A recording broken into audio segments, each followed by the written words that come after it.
Hey blacks, welcome to my channel. This is Vampy. Okay, நம்ம ஸ்டாப்ல எபிசோட்குள்ளே தான் போகிறோம். Let's get into the video. ஜெஸ்ஸிக்கு என்ன பண்ணுறதுன்னு சுத்தமாக தெரியல. இப்போ ஜோயா கூட்டிகிட்டு போகணுமா வேணாமா. ஜெஸ்ஸி இந்த மாதிரி இடத்துக்குலாம் நிறைய போயிருக்கா. பட் ஜோயாவுக்கு இது ரொம்ப புதுசு. அவள் இது வரைக்கும் ஒரு டைம் கூட அந்த மாதிரி எப்படி இருக்குன்னு எக்ஸ்பீரியன்ஸ் பண்ணதில்லை. ஸோ ஜெஸ்ஸியை முடிவு பண்ணுறான். ஜோயா சொல்கிறான், ஓகே ஃபைன், இப்போ நான் உன்னை கூட்டிகிட்டு போகிறேன். பதிலுக்கு நீ எனக்கு என்ன பண்ணுவேன்? நீ என்ன கேட்குற நான் பண்ணுறேன். நான் என்ன கேட்டாலும் பண்ணுவியா? பண்ணுவேன் ஜெஸ்ஸி, உனக்காக நான் எல்லாமே பண்ணுவேன். நீ எனக்கு எவ்வளோ க்ளோஸ், எவ்வளோ இம்பார்ட்டண்ட் உனக்கே தெரியுமே. சரி, நான் டைம் வரும்போது கேட்குறேன். சரி, ஃபஸ்ட்டு உங்கள் வீட்டுக்கு போய்ட்டு அவங்க மம்மி கிட்ட பெர்மிஷன் வாங்கணும் அப்படின்னு சொல்லிட்டு. மம்மி கிட்டையா? பின்ன என்ன உன்னை அப்படியே இழுத்துட்டு போயிட முடியுமா? நீ அவங்க கூட ஓடி போய்ட்டு நினைக்க மாட்டாங்க? ஆமாங்க, சரி அப்படின்னு ஜோயா வீட்டுக்கு போகிறாங்க. ஜோயாம்மா ஆல்ரெடி டென்ஷனாக இருக்காங்க. வாடி வா, மணி என்ன ஆகுது? மணி 8:30 மணி ஆகுது. இப்போ தான் வீட்டுக்கு வர. அம்மா அது என்ன அது இதுன்னு எவ்வளோ நேரம்? உன்னை 6 மணிக்கெலாம் வீட்டுக்கு வர சொன்னத. அம்மா அது அப்படின்னு ஜெஸ்ஸி என்ட்ரி கொடுக்குறா. ஆன்ட்டி அது ஒன்றும் இல்லை, எங்கள் மம்மி ஜோயாவை இன்னைக்கு ஒரு நைட் அவங்க ஸ்டே பண்ணிக்கணும்னு கேட்டாங்க. அவங்க விடவே இல்லை. ஸோ அதனால தான் லேட் ஆகிடுச்சு. நான் உங்ககிட்ட ரெக்வஸ்ட் பண்ணிட்டு போகலான்னு தான் வந்தேன். ப்ளீஸ் ஆன்ட்டி, ஜோயாவை இன்னைக்கு ஒரு நாள் மட்டும் அனுப்பிச்சி வைக்க முடியும் ப்ளீஸ். ஐயோ ஆமாம், அவள் இல்லாமல் நான் எப்படிமா இருப்பேன்? அவள் இல்லாமல் கொஞ்சம் கஷ்டம்டா, ப்ளீஸ் புரிஞ்சுக்கோ. ஆன்ட்டி ப்ளீஸ் ஆன்ட்டி, ஒரு நாள் ஆன்ட்டி, ஒரு நாள் நாளைக்கு ஈவினிங் அவள் வீட்டுக்கு கண்டிப்பாக வந்துடும். ப்ளீஸ் ஆன்ட்டி அப்படின்றாங்க. அப்போ அவங்க அம்மா ஜோயாவை பார்க்குறாங்க. ஜோயா, அம்மா ப்ளீஸ்மா இன்னைக்கு ஒரு நாள்மா முடிவு பண்ணி தான் வந்திருக்கீங்க. ஓகே போ, பட் நாளைக்கு ஈவினிங் ஷார்ப்பாக நீங்கள் இருக்கணும். ப்ராமிஸ்மா, கண்டிப்பாக இருப்பேன் அப்படின்ட்டு போகிறா. அப்படின்ட்டு இதே ட்ரெஸ்ஸில் போகிற, இப்போ நைட் ட்ரெஸ்லாம் எடுத்துகிட்டு போக மாட்டியா அப்படின்னு அவங்க அம்மா கத்துறாங்க. சரிங்க, பெட்ரூம் அவங்க ரூம்குள்ளே போகிறான். அப்போ ஜெஸ்ஸி போய்ட்டு அவள் வார்ட்ரோப்பை திறந்து இருக்கிறதுலே கொஞ்சம் ஹாட்டஸ்ட்டாக என்ன ட்ரெஸ் இருக்குதுன்னு தேடுறா. அன்ஃபார்ச்சுனேட்லி ஒன்றுமே இல்லை. தெரிஞ்சது தான். சரி வா, என் வீட்டில் இருக்கோம், நான் பார்த்துக்குறேன் அப்படின்னு சொல்லிட்டு. என்ன பார்த்துக்குறேன்? அதெல்லாம் ஒன்றும் இல்லை, நீ வா அப்படின்னு சொல்லிட்டு வீட்டுக்கு போகிறாங்க. வீட்டுக்கு போனால் ஜெஸ்ஸி ரூமுக்கு போகிறாங்க. அவங்க மம்மி கேட்குறாங்க, வாமா அப்படி சொல்லிட்டு. ஜெஸ்ஸி அங்கே என்னெல்லாம் ட்ராமா பண்ணிட்டு வந்தாங்கன்னு சொல்லி அவங்க அம்மா கிட்டே சொல்கிறாங்க. ஓ, இப்போ நீங்கள் நைட் பார்ட்டி போகிறதுக்காக நான் அவங்க மம்மி கிட்டே பேசி சமாளிக்கணும். மம்மி நீ சமாளிக்க வேணாம், மேபி அவங்க கால் பண்ணால் மட்டும் ஜஸ்ட் ஒரு லைன் அந்த மாதிரி கொஞ்சமாக ரொம்ப ஓவர் ஆக்ட் பண்ணிடாத. எனக்கு தெரியும், நான் பார்த்துக்குறேன் அப்படின்னு சொல்லி அவங்க அம்மா சிரிக்கிறாங்க. அவங்க மம்மி ரொம்ப கூலான மம்மியாக இருக்காங்க. ஆனால் ஜோயா பார்த்து, உங்கள் மம்மி எவ்வளோ கூல் தெரியுமா, உங்கள் நைட் பார்ட்டிக்கு அதுவும் அவங்களாம் அனுப்புகிறாங்க. இது எங்கள் மம்மியாக இருந்தால் வாயிலே சூடு வச்சுருப்பாங்க. சே,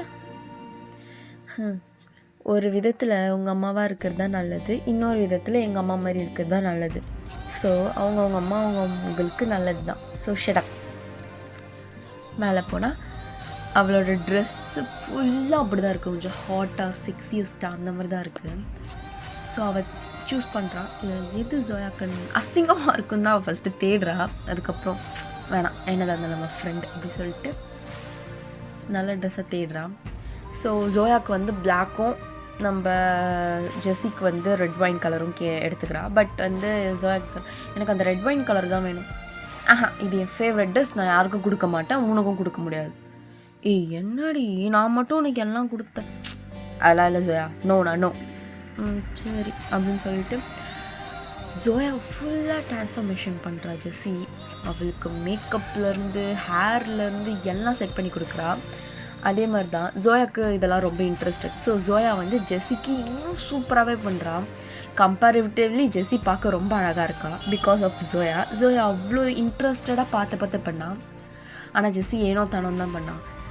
ஜோயா சொன்னால் நானே எனக்கு செல்ஃபாக பண்ணிக்கிறேன் அப்படின்னு. பட் ஜெஸ்ஸி விடலை. இல்லை நான் தான் பண்ணுவேன் அப்படின்னு சொல்லி பண்ண ஆரம்பிச்சிட்டா. இது பண்ணிவிட்டு போகிறாங்க. ஜெஸ்ஸிக்கிட்ட ஆல்ரெடி இன்விடேஷன் இருக்குது, அந்த நைட் பார்ட்டிக்கான இன்விடேஷன். ஜெஸ்ஸிக்கு வந்து எங்கெங்கே என்னென்ன பார்ட்டிஸ் நடக்குதோ அந்த இன்விடேஷன் எல்லாமே வந்துடும். இன்கேஸ் இவ இன்ட்ரெஸ்டடாக இருந்தால் மட்டும் போகலாம். சில பார்ட்டிஸ்லலாம் இவளை வந்து விவிஐபியாக கூட இருந்திருக்கா. பிகாஸ் அவ்வளோ டைம்ஸ் வந்து அவள் அந்தந்த இடத்துக்கு போவாள்.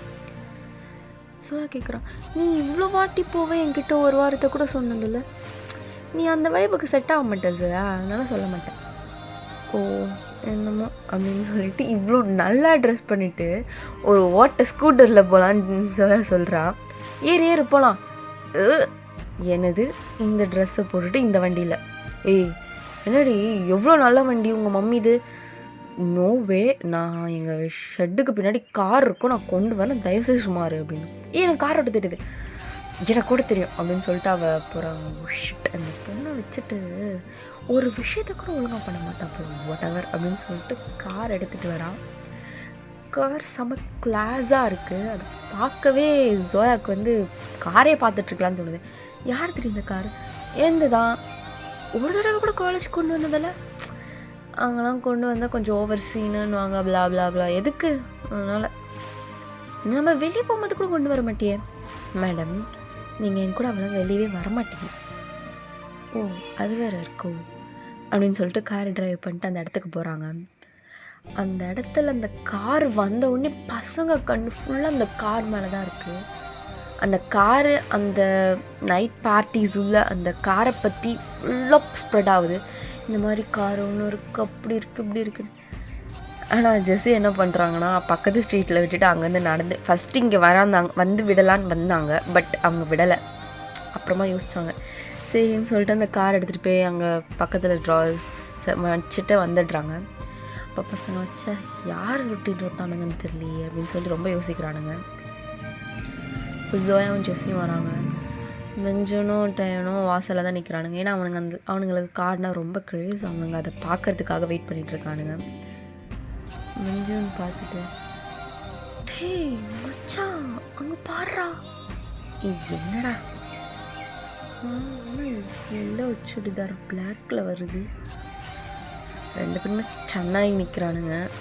மிஞ்சுனுக்கு லைட்டாக ஜெஸ்ஸியை பார்த்து ஒரு மாதிரி ஆகுது. என்னடா இப்படி இருக்கா அப்படின்ற மாதிரி தோணுது. இந்த பொண்ணில் நம்மளுக்கு செட் ஆகாது பயப்பா அப்படின்னு சொல்லி அவனே சொல்லிக்கிறான். டேயும் ஜோயா கண்ணு கூட சிமிட்டில் அப்படி பார்த்துட்ருக்கான். அப்போ ஜோயா பக்கத்தில் வந்து, ஏய் ஜோயா உனக்கு அறிவு இருக்கா இல்லையா? ஜோயாவுக்கு கண்ணெல்லாம் கலங்குது. இந்த மாதிரி இடத்துக்கு நீ டிசர்வ் இல்லை. இங்கெல்லாம் உன்னை யார் நீ வர சொன்னா? ஜெஸ்ஸியை பார்த்து, உன்னை யார் இவ்வளோ இங்கே கூப்பிட்டு வர சொன்னா? என்ன சீனியர், இது அவங்க ரைட்ஸ், இதிலலாம் நீங்கள் இப்படி பண்ணாதீங்க. அண்ட் ஒன் மோர் திங், அவன் என் ஃப்ரெண்டு, இன்னொரு வாட்டி அவன் மேலே கை வைக்கிற வேலை வச்சுக்காதீங்க. வெயிட் பண்ணுங்கள், இங்கே நானும் தானே வந்திருக்கேன், நாங்களாம் பொண்ணுங்க தானே, எங்களுக்கு இங்கே எதுவும் ஆகாது. அண்ட் நான் இங்கே அடிக்கடிக்கு வருவேன். ஜோயாவுக்கு எதுவும் ஆக விட மாட்டேன். நீ கேட்ட பற்றியா, நீயும் பொண்ணு தானே, ஏன் உன்ன சொல்லலைன்னு. ஏன்னா நீ இந்த மாதிரி இடத்துக்கு தான் அடிக்கடிக்கு வருவேன். அவள் அப்படி கிடையாது. அவளையும் உன்ன மாதிரி மாற்றிடாத. சீனியர் நிறுத்துங்க. நான் ஒன்றும் யாரையும் மாற்ற கிடையாது. அவள் விருப்பப்பட்டு கேட்டதுனால தான் நான் அவளை கூட்டிகிட்டு வந்தேன், அவ்வளோதான். அவள் விருப்பப்பட்டு கேட்டிருந்தா நீ அவளுக்கு சொல்லி புரிய வச்சுருக்கணும். இல்லை இது தப்புன்னு எப்படி சொல்லி புரிய வைக்க முடியும்? ஏன் அவளாம் இதில் எக்ஸ்பீரியன்ஸே பண்ணக்கூடாதா அப்படின்னு சோயா, சாரி எனக்காக நீங்கள் அடிச்சுக்காதீங்க அப்படின்னு சொல்லிட்டு அவள் அழுதுகிட்டே அவள் போயிடுறா. அவள் ஹீல்ஸ் வேறு போட்டிருக்கா, அவளால் நடக்க முடியல. ஹீல்ஸை கையில் வச்சுட்டு அவள் பாட்டு நடந்து போயிட்டே இருக்கா. அப்போது மிஞ்சுன்னு போகிறாரு. மிஞ்சுன்னு போயிட்டு ஜோயாவை ஒரு ஹேண்டில் தூக்குறாரு. தூக்கிட்டு வா நான் கூப்பிட்டு போகிறேன். சீனியர் மிஞ்சுன்னு கும்பிடு. வேண்டாம் மிஞ்சு, இறக்கி விடுங்க. இங்கே பாரு, எனக்கு நீ இப்போ எப்படி ஃபீல் பண்ணுறேன்னு தெரியும், ஸோ நான் பார்த்துக்கிறேன் அப்படின்னு சொல்லிவிட்டு அவர் பாடிட்டு கூட்டிகிட்டு போகிறாரு. ஜெஸ்ஸி அவள் பின்னாடி போகல, டேயனும் அவள் பின்னாடி போகல. ரெண்டு பேரும் பார்ட்டி என்ஜாய் பண்ண உள்ளே போயிட்டாங்க. இப்போ மிஞ்சுனுக்கு இவளை எங்கே கூட்டிகிட்டு போகிறதுன்னு தெரில. உங்கள் வீடு எங்கேன்னு சொல்லலாம், விட்டுறேன். மம்மி மம்மி திட்டுவாங்க. எதுக்கு மம்மி திட்டுவாங்க? இந்த மாதிரி ட்ரெஸ் போட்டா உனக்கு தான் இது பிடிக்காதுன்னு தெரியுதுல்ல, அப்புறம் ஏன் போடுறேன்? அவர் ஏதோ பேபி மாதிரி அவளை வந்து கையில் அப்படியே ஹேங் பண்ணி அப்படி கூட்டிகிட்டு போயிட்டுருக்காரு. ஜோயா பார்க்குறான், மிஞ்சுன் கண்ணெலாம் அவ்வளோ ரெட்டாக கலங்கியிருக்கு. அவள் ஜோயா கேட்குறான், எதுக்கு உங்கள் கண் கலங்கியிருக்கு? தெரியல, மேபி ட்ரிங்க்ஸ் பண்ணதுனால இருக்கலாம். நீங்கள் குடிப்பீங்களா? ஏன் குடிக்கக்கூடாதா? இல்லை இல்லை, நீங்கள் குடிக்க மாட்டீங்க, நீங்கள் நல்ல பையன் நினச்சேன். ஏன் குடித்த கெட்ட பையனா? அப்படி இல்லை, ஆனால் டேம் தானே எப்பயும் மாறி இருப்பார் அப்படின்னு சொல்லிட்டு மிஞ்சுன் வீட்டுக்கிட்ட இருக்க ஒரு பார்க்கிட்ட உட்கார வைக்கிறாரு. அப்போ அவர் தங்கச்சி கால் பண்ணுறாரு. ஏய் மின்னியோ, ஏய் என்னடா உனக்கு, எங்கடி இருக்க? எங்கடா இருப்பேன், வீட்டில் தானே படுத்துட்ருக்கேன்டா, சொல்கிறா. சரி ஓகே, உன்னோட ஓவர் ஜாக்கெட் ஏதாச்சும் இருந்தால் கொண்டு வர முடியுமா? எதுக்கு? என் ஜூனியர் பொண்ணுக்குடி. ஓஹோ, மம்மிக்கிட்ட சொல்லுவேன். மம்மி தயவு செய்து ட்ராமா பண்ணாமல் கொஞ்சம் கொண்டு வா, அர்ஜென்ட்டாக புரிஞ்சுக்கும். வாடவர், இதனால் எனக்கு என்ன பயன்? நீ என்ன கேட்குறே பண்ணுறான் தான் அப்படின்னாரு. அப்போது ஜோயாவுக்கு குளிருது, அவங்க ஷோல்டர் ரப் பண்ணிகிட்டே இருக்காங்க. சரின்னு மிஞ்சுன் அவரோட ஓவர் ஜாக்கெட்டை கழட்டி கொடுக்குறாரு. என் தங்கச்சி வர வரைக்கும் இது நீ போட்டுக்கோ. மினியும் வரா, ரொம்ப ரொம்ப கேஷுவலாக ட்ரெஸ் பண்ணிவிட்டு மண்டையை சுரிஞ்சிக்கிட்டே வரா. பார்த்தா ஜோயா, ஏய் ஜோயா நீயா? மினியும் நீ தான் மிஞ்சுனோட தங்கச்சியா? அப்போ மினி, வாட் அ கோஇன்சிடென்ட் அப்படின்னு சொல்லி சிரிக்கிறா. மிஞ்சுன், வெயிட் என்ன நடக்குதுங்க கைஸ்? இவன் என்னோட கிளாஸ்மேட் பொண்ணு. அப்படியா? உன் கிளாஸ் தான் ஜோயா, நீ சொல்லவே கிடையாது. நீ எங்கடா அவளை பற்றி கேட்டிருக்க? அப்போ ஏன்டா நான் சொல்லலாம்? ஓஹோ, ஆனால் எனக்கும் ஜோயாவுக்கும் ஆகாது. வாட்? ஜோயாவுக்கும் உனக்கும் ஆகாதா? ஆமாம், எல்லாம் அந்த ஜெஸினால தான். ஜெஸி? ஏன் அவளால் என்ன? அவளுக்கு ஜோயா மேலே பொசசிவ்னு கிடையாது. அவள் எல்லாருக்கிட்டையும் பேசுவாள், பட் ஜோயா யார்கிட்ட நெருங்க விட மாட்டாள். அவளை ஒரு மாதிரி ட்ரமடைஸ் பண்ணி தனியாகவே வச்சுருக்கணும்னு நினைப்பாள். நான் போய் பேச ஆரம்பித்தேன், ஜோயா கூட நல்லா அட்டாச் ஆகிட்டா. அது அவளுக்கு பிடிக்கல, ஸோ அது அப்படியே போச்சு. இனியும் தேங்க்ஸ் அண்ட் சாரி. எதுக்கு சாரி? இல்லை, நான் உன்கிட்ட நிறைய தடவை சண்டை போட்டிருக்கேன், அதுக்காக. நீ இப்படி சைலண்டெல்லாம் பேச மாட்டியே என்ன அப்படின்னு சொல்லி அவள் உட்காந்து, அவங்க ஸ்விங்கில் தான் உட்காந்துருக்கா. ஸோ பக்கத்து ஸ்விங்கில் அவங்களும் உட்காந்துக்கிறான். உட்காந்து பேசிகிட்ருக்காங்க. மிஞ்சுனுக்கு என்ன பண்ணுறதுன்னு தெரியல. அவன் தனியாக போய்ட்டு உட்காந்து ஃபோன் யூஸ் பண்ண ஆரம்பிச்சிடுறான். அப்போது ஜோயா அழுக ஆரம்பிச்சிடுறா. அப்போ மிஞ்சுன்னு எழுந்திரிச்சு வரா. அப்போ மினியும் அவனை பார்த்துட்டு அங்கே இரு அப்படின்னு சொல்கிறான். இல்லை, என் மேலே எந்த தப்பும் இல்லை, எனக்கும் ஆசை இருக்குல்ல இந்த மாதிரி எக்ஸ்பீரியன்ஸ் பண்ணணுன்ட்டு. அப்போ மினியுக்கும் புரியுது. ஜோயா, எங்கள் அண்ணன் இத்தனை வாட்டி அந்த மாதிரி இடத்துக்குலாம் போயிருக்கான், ஆனால் என்னை ஒரு தடவை கூட அவன் கூட்டிகிட்டு போனது கிடையாது. ஏன்னா அவன் ஒரு பையன், அவன் மற்ற பொண்ணுங்களை எப்படி பார்க்குறான்னு அவனுக்கு தெரியும். மற்ற பசங்க ஒரு பொண்ணை எப்படிலாம் பார்ப்பானுங்கன்னு அவனுக்கு தெரியும். மேபி அதனால தான் டைம் என்னாவும் உன்னை அடிச்சிருக்கலாம், நீ அதை தப்பாக எடுத்துக்காத அப்படின்னு சொல்லி அவள் ரொம்ப ரொம்ப அதெல்லாம் பேசுகிறா. அவள் பேசுகிற ஒவ்வொரு வேர்ட்ஸுமே ஜோயாவுக்கு அவ்வளோ கம்ஃபர்டிங்காக இருக்குது. அப்போ என்ன பண்ணுறான்னா, நான் இன்னைக்கு ஒரு நாள் உன் கூட இருந்துக்கிட்டோமா அப்படின்னு கேட்குறான். இதெல்லாம் கேட்கணுமா? அஃப்கோர்ஸ் அப்படின்றான். அப்போ மெஞ்சுனுக்கு உள்ளுக்குள்ள ஆஹா அப்படின்னு இருக்கு. பட் அவர் வெளியே காமிச்சிக்கலை, ரொம்ப கேஷுவலாக இருக்கார். மெஞ்சுன் வந்து, ஏய் ஜோயா, ஜெஸிக்கிட்ட என்ன சொல்வேன்? அவன் என்னை தேடி கூட வரல, நான் எப்படி இருப்பேனோ அவளுக்கு கவலை இல்லை, ஸோ நான் மட்டும் எதுக்கு அவளை பற்றி நினைக்கணும்? சரி ஓகே அப்போ நீ என் கூட இரு அப்படின்னு சொல்லிட்டு ஜாலியாக போகிறான். ஒரு மாதிரி மின்னிக்கு வந்து அவ்வளோவா ஃப்ரெண்ட்ஸ் கிட்ட அட்டாச்சே ஆக மாட்டான். அவங்க அண்ணன் அதனால ரொம்ப பாசம் கொடுத்து செல்லம் கொடுத்து வளர்த்துருப்பான். பட் ஜோயாவை பார்த்தாலே ரொம்ப அட்டாச் ஆகிட்டான். ஒரு கசின்ஸ் வீட்டுக்கு வந்தால் எப்படி நம்ம ஒரு எக்ஸ்ப்ரெஷன்ஸ் கொடுப்போமோ அந்த மாதிரி வீட்டுக்குள்ளே கூட்டிகிட்டு போய் இதெல்லாம் இப்போ எடுத்தது ஃபோட்டோஸ், இதெல்லாம் நான் அங்கே ஜெயிச்சு வாங்கினேன் அப்படின்னு சொல்லி எல்லாத்தையும் குழந்த மாதிரி காட்டிகிட்ருக்கான். அப்போது ஜோயாவுக்கு ஒரு பொம்மை பிடிச்சிருக்கு. அந்த பொம்மை மினியும் யாரையுமே எடுக்க விட்டது கிடையாது. ஆனால் ஜோயா கேட்டவுடனே அவளுக்கு என்ன பண்ணுறதுன்னு தெரியலை. ஸோ எடுத்து கொடுத்துட்றான். இதை நீ எடுத்துக்கோ, ஆர் எல்ஸ் உனக்கு வேணும்னா அது வச்சுக்கோ, என்ன வேணால் பண்ணிக்கோ அப்படின்னு. மின்ஜுன் இதெல்லாம் பார்த்து வாயில் கை வைக்கிறான். ஏண்டி அதை நான் சும்மா தொட்டாலே வல்லு நெங்குருவேன், அவகிட்ட தூக்கி கொடுக்குற, ஏன் ஜோயா ஒன்றா அப்படின்றான். அப்போது வந்து ஜோயாவுக்கு எப்படி ஃபீல் ஆகுதுன்னா நம்ம மைண்ட் செட்டுக்கு ஏற்ற மாதிரி ஒரு பொண்ணு கிடச்சிட்டா அப்படின்ற மாதிரி தோணுது. மின்ஜுனையும் பார்க்குறான். ஆமாம், உங்களுக்கு ஏன் சேமா நேம் வச்சுருக்காங்க? அதாவது அது என்ன கதைனா, கம்முன்னு இருமினியும் நான் சொல்லுவேன். அதாவது எங்கள் அண்ணன் ஃபஸ்ட்டு பொண்ணாக இருப்பான்னு நினச்சி மின்னியும் பேர் யோசிச்சாங்களாம். ஆனால் அவன் பையனாக பிறந்துட்டானா. ஸோ மின்னியும் இப்போது அவங்களுக்கு வேறு என்ன பேர் வைக்கிறதுன்னு தெரியலையா. அதனால் டக்குன்னு ஜூவை மட்டும் பின்னாடி போட்டு மின்ஜூன் அப்படின்னு வச்சிட்டாங்க. ஸோ அடுத்து நான் பிறந்தேன். ஸோ அந்த மின்னியுன்ற பேரை தூக்கி எனக்கு வச்சிட்டாங்க.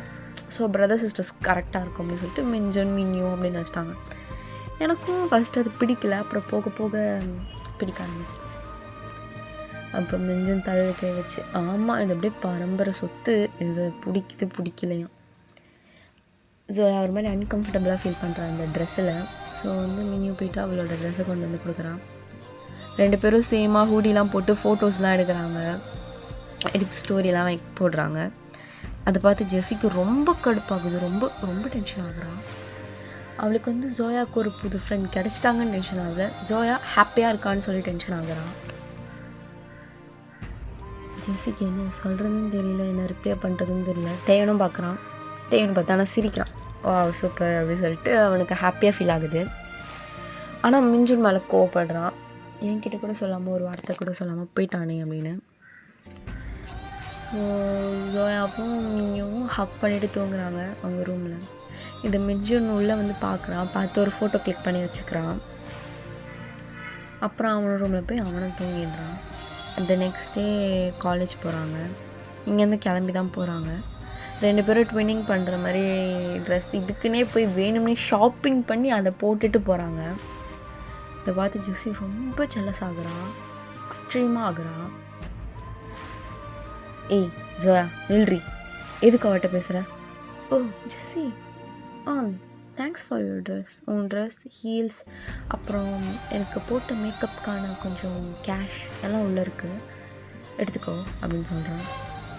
ஜெஸி அந்த பேக் வாங்கி வச்சுட்டு, நீ எதுக்கு மினியோ கிட்ட பேசுகிற? ஒய் நாட், ஏன் பேசக்கூடாது? நேற்று நீ எங்கே போன? உனக்கு என்ன அதை பற்றினா கவலை?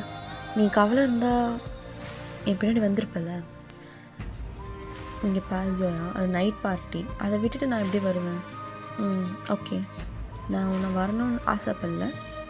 ஸோ உனக்கு என்ன வேணுமோ நீ பண்ணு, என்ன நீ கேட்குறதுக்கு உனக்கு ரைட்ஸ் கிடையாது. அப்போது அவ்வளோதானா நீ அந்த மாதிரி தானே நடந்துக்கிற, நான் என்ன பண்ணுறது அப்படின்னு ஜோயாவுக்கு டியர்ஸ் வருது. டேவன் இருக்கான். டேவன் கை ஃபுல்லாக சாக்லேட்ஸ் வச்சுட்டு நிற்கிறான். மினியும் பார்த்துட்டு, ஜோயா மேடம் போகலாம் அப்படின்னு சொல்லிட்டு டேவன் கிட்டே போகிறான். மினி நான் வரல, மினியும் நான் வரல, நீ வா, நீ விட்டுடி, ஏய் நீ வாடி அப்படின்னு சொல்லி அவன் பாட்டு கூட்டு போகிறான். டேய் ஓ மினியோ சொல்றி, எதுக்குடா விளையாடிச்சா? ஏய் அது வந்து மின்ஜுன்னு வரான். எத்தனை வாட்டி சொல்லியிருக்கான் டேயின் கூப்பிடாது காதை பிடிச்சி திருகுறான். ஏய் விட்றா. அப்போ டேயின் கிட்ட, நான் உன்னை டேயின் கூப்பிட்றது உனக்கு எதாவது பிரச்சனையாடா? எனக்கு எதுவும் இல்லடி. அவனுக்கே இல்லையா, நீ பொத்திட்டு உட்காரு, சொல்லு எதுக்கு அவளை அடிச்ச? ஏய் அது அவன் தப்பு பண்ணாடி, அவளை யார்டி கேட்கறது, நான் தானே கேட்க முடியும். சரி, அத்தனை பேர் முன்னாடி ஒரு பொம்பளை பண்ண கை நீட்டி வச்சிருக்க, வெக்கமா இல்லை உனக்கு? சரி சாரி. ஆமாம் என்னை அடித்தா என்கிட்ட சாரி கேட்குற? அவன்கிட்ட யார்கிட்ட சீத்தள்ளு அப்படின்னு சொல்லி அவளை கையை பிடிச்சி தள்ளி விட்டுறான். அப்போ அவள் போய்ட்டு மிஞ்சுன்னு மேலே விழறான். இதுக்கு தான் அப்பயே சொன்னேன் மூடிக்கிட்டு நில்லுன்னு. அப்போ மினியும் சிரிக்கிறா. சோயா கிட்ட போய்ட்டு ஐம் ஸோ சாரி. இல்லை பரவாயில்ல சீனியரா என்ன சீனியர்னு கூப்பிட்றேன்? சீனியர் தானே கூப்பிடுவோம். சீனியர் டேயும் தானே கூப்பிட்டுட்டு இருந்தேன். இல்லை சீனியர் அது வேணாம், செட் ஆகாது அப்படின்னு சொல்லிட்டு ஒரு பேஸ்கெட் ஃபுல்லாக சாக்லேட்ஸ் எடுத்து கொடுக்குறான். அப்போ யோசிக்கிறான், தொண்ணு பேசுகிறவ பேச மாட்டான். அந்த சாக்லேட்ஸை வந்து அவள் வாங்கலை, ரெஃப்யூஸ் பண்ணுறான். எனக்கு வேண்டாம். ஏய் இங்கே பாரு அப்படின்னு சொல்லி அவள் சீக்ஸை பிடிச்சி அவள் ஹெட்டை ரைஸ் பண்ணி அவன் கண்ணை பார்க்க வைக்கிறான். நீ தானே சொன்ன நான் தான் கம்ஃபர்ட்னு.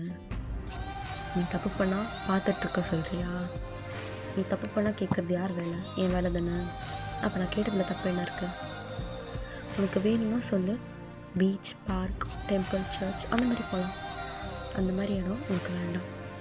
அப்பயே நீங்கள் மட்டும் போகிறீங்க. சரி, நான் இனிமேல் போக மாட்டேன், புரியுதா? அவன் மிஞ்சுன்னு பார்த்து அவனுக்கு ரொம்ப ஹர்ட் ஆகுது. பட் அவன் வெளியே காமிச்சிக்கல. அவன் என்னதான் ஜோயா வேணான்னாலும் அவனுக்கு ஜோயா மேலே இன்னும் ஃபீலிங்ஸ் இருக்குது. டேவன் வந்து இந்தா அதை சாப்பிடுன்னு சொல்லி சாக்லேட்டை பிரித்து வாயிலே வைக்கிறான். அவ்வளோதான், சாக்லேட் சாப்பிட்டோன்னே ஜோயா வாய மூடலை. ஜோயா தோணத்தோட நீங்கள் என்ன அடிச்சிட்டிங்க, நீங்கள் அதை அது பண்ணிட்டீங்க, நீங்கள் இப்படி பண்ணுறீங்க, இப்படிலாம் பண்ணாதீங்க அப்படின்னு சொல்லிட்டு அப்புறம் மிஞ்சும் டேயும் இவங்க 4 பேரும் செம்ம க்ளோஸ் ஆகிடுறாங்க. ஜெஸ்ஸிக்கு ஃபஸ்ட்டாச்சு டேவனை பார்க்குற சான்ஸ் இருந்துச்சு. இப்போ சுத்தமாக கிடையாது. டேவன் கண்ணிலே மாட்டான். ஃபுல்லாக ஜெஸ்ஸி மின்னியும் இவங்கள கூடயே தான் போயிட்டுருக்கு. மின்னியும் ஜோயா வீட்டுக்கெலாம் வந்து அவங்க அம்மா கூட ரொம்ப க்ளோஸ் ஆகிட்டா. அவங்க அம்மாவுக்கு ரொம்ப பிடிச்சிருச்சு. ஜெஸ்ஸியை விட மின்னியும் ரொம்ப பிடிச்சிருச்சு.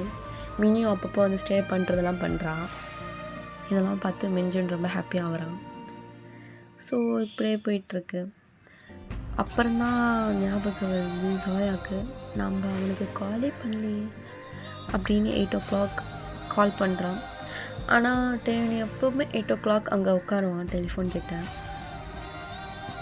ஹலோ ஏ அம்மு நீ தானே? சாரி பரவாயில்லடி, எப்படி இருக்க? ஏன் இத்தனை நாள் கால் பண்ணல? அது கொஞ்சம் ஸ்ட்ரெஸ்ஸாக போயிட்டுருக்கு, அதனால தான். டேவ்னால் ஜோயாவோட வாய்ஸை ஐடென்டிஃபையே பண்ண முடியல, இது ஜோயாவா அம்முவான்ட்டு. அவங்க பேசிகிட்டே இருக்காங்க, ரொம்ப நேரம் பேசுகிறாங்க. ஜோயா ரொம்ப இதுவாக பேசுகிறான். அப்போ வந்து அம்மா ஒரு பையனை பற்றி பேசுகிறான். எனக்கு ஒரு ஃப்ரெண்டு ஒருத்தர் இருக்கான், அவன் ரொம்ப கேரிங்காக பேசுகிறான், ஒரு மாதிரி இருக்குது, ஹாப்பியாக இருக்க மாதிரி இருக்குது அப்படின்றான். இதை கேட்டுட்டு எனக்கு சுத்தமாக முடியல. அவனுக்கு அவ்வளோதான், ஒரு மாதிரி பிரேக் டவுன் ஆகி உட்காந்துடுறான். அழுகிறான் அழுதுகிட்டே இருக்கான். அவங்க அம்மா வந்து டேவனை அழுது பார்த்ததே கிடையாது. அவன் அழுகும்போது அவனை எதுவும் டிஸ்டர்ப் பண்ண வேணான்னு போயிடுறாங்க. ஓகே பிளட்ஸ், இதோட இந்த எஃப்எஃப் நான் இங்கே கம்ப்ளீட் பண்ணுறேன். Try to make you feel good in another video. பார்க்குறீங்க வீடியோவை, ஓகே, லைக்கும் கமெண்ட்டும் பண்ணுங்கள். வீடியோ எப்படி இருக்குன்னு சொல்லுங்கள். நீங்கள் பண்ணுற ஒவ்வொரு கமெண்ட்ஸும் லைக்ஸும் தான் எனக்கு அடுத்த ஒரு எஃப்எஃப் போடுறதுக்கு என்னை பூஸ்ட் பண்ணும். உங்களுக்கு தெரிஞ்ச யாராச்சும் இருந்தாங்கன்னா என் வீடியோவை சஜஸ்ட் பண்ணுங்கள், ஷேர் பண்ணி விடுங்க. பிகாஸ் இன்னும் கொஞ்சம் சப்ஸ்கிரைபர் தொடணும், அது கொஞ்சம் ஆசையாக தான் இருக்குது. Okay, tata bye bye, signing off ash.